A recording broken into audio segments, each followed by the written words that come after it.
राज्यपालांच्या अभिभाषणावर आज मुख्यमंत्र्यांचं उत्तर, तर लाडकी बहीण योजनेवरील विरोधकांच्या प्रस्तावावर देखील आज चर्चा.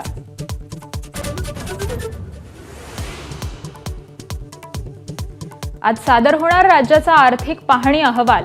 लाडकी बहीण योजना आणि इतर योजनांसाठी केलेल्या खर्चानंतर राज्याची आर्थिक स्थिती कशी याची उत्सुकता.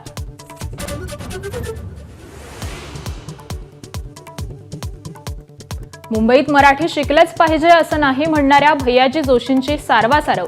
मुंबईची भाषा मराठी यावर दुमत नसल्याचं स्पष्टीकरण. भैयाजींच्या वक्तव्यावरून विधिमंडळात रणकंदन.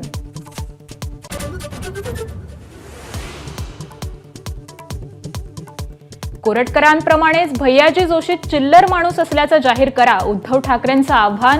भाजप निषेध करणार का? राज ठाकरेंचा सवाल. तर मुंबईची भाषा मराठीच, देवेंद्र फडणवीसांकडून स्पष्टीकरण.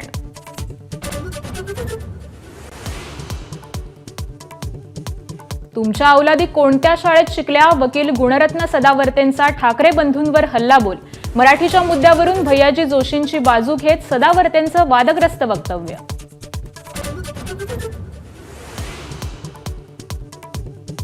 निलंबनाची कारवाई होऊन देखील अबू आझमींचा आडमुठेपणा कायम. अबू आझमींकडून पुन्हा औरंगजेबाची स्तुती. कारवाईनंतर सर्वप्रथम एबीपी माझाला मुलाखत. बातम्यांच्या विश्वातला सगळ्यात मोठा मंच एबीपी माझा, उघडा डोळे बघा नीट.